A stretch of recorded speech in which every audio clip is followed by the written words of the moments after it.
Bienvenue au Jumping International de Château de Versailles. Pas d'événement équestre digne de ce nom sans la présence du plus célèbre Monsieur Loyal, Pedro Cebulka. Et malgré le nombre incalculable de compétitions prestigieuses qu'il a vécues à travers le monde depuis 30 ans, il n'en revient toujours pas. I think everything, where we work in, everything around us is incredible. I saw some great pictures last night as well when it was dark and the lights and the entrance here is in red light and there's purple light back there, and then when the sun was going down, some photographers here did some incredible pictures with the chateau in the background. This is second to none in the world, I would say. Au contact permanent des cavaliers, le géant germano-canadien sait mieux que personne ce qu'ils ressentent. Well, the riders really enjoy it here. The conditions, the footing is great, good course designing. We have a little warm up here and we come right through it. It's very, I think it's fun. They're very close to the public as well, and everybody feels like they are part of a castle.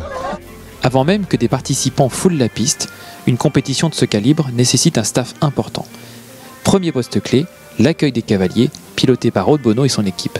On s'occupe de tout ce qui concerne le sport, c'est-à-dire les cavaliers doivent s'engager pour dire dans quelle épreuve ils veulent monter. On doit sortir des listes de départ, on doit sortir des listes de résultats, on doit être coordonné en permanence avec les jurys. On est 7 personnes à l'année à s'occuper de ce projet-là, et sur site on doit être aux alentours de 60 personnes qui viennent renforcer l'équipe annuelle. Voilà, on est à 70 personnes environ. Le quotidien, c'est beaucoup de marches, beaucoup de téléphones, beaucoup de mails, beaucoup de réponses sur les messages privés sur Facebook, mais surtout des relations avec nos partenaires et l'ensemble des responsables communication de l'ensemble des personnes et marques qui nous soutiennent pour tout organiser, puisque tout est minuté. Sur un jumping, il y a des horaires, on a des retransmissions de télé, donc effectivement, il faut qu'on puisse à tel moment avoir telle marque présente à l'écran. Ça peut paraître simple, mais il ne faut pas qu'il y ait de loupé, puisque c'est un peu le show doit continuer, doit s'organiser naturellement, et il faut que toute la vitrine soit belle, donc c'est un peu ça le challenge. Ça implique, en ce qui me concerne, d'être focalisé sur toute l'organisation sportive, l'avant-programme déjà, et puis tout ce qui concerne les acteurs qui vont faire que la compétition sera réussie. Donc c'est l'arrivée, les écuries, les grooms, l'accueil des chevaux, la manière dont on déroule toute cette organisation, la programmation sur la piste, le contact avec les chefs de piste, pour essayer de scénariser notre sport et de le montrer de la meilleure des manières pour le faire aimer. Alors notre rôle ici pour l'organisation des écuries, c'est d'accueillir les chevaux dans les meilleures conditions possibles.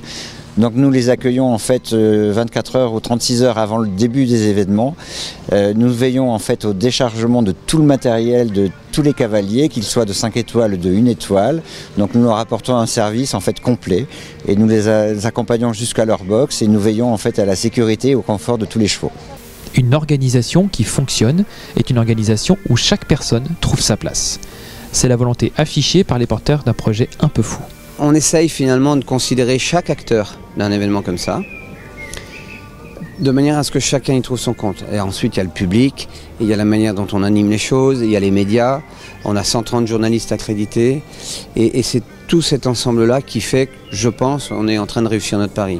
Quand on voit ce lieu qui est chargé d'histoire, déjà c'est juste extraordinaire. Savoir que c'est le premier jumping international qui est organisé dans les écuries du roi, c'est vraiment dingue de se dire qu'on ait réussi à relever ce challenge avec les équipes du château de Versailles bien évidemment, avec la ville et puis l'ensemble des partenaires comme Rolex qui nous permettent d'avoir un lieu prestigieux et un show 5 étoiles qu'il est aussi aujourd'hui, et je pense que tout le monde est là, le public aussi, donc pour nous c'est voilà, on a réussi à faire quelque chose de premium et j'espère que tout le monde va l'apprécier. Le public comme les médias et les partenaires ont effectivement répondu présent. En 3 jours, plus de 5000 personnes ont profité d'un spectacle royal.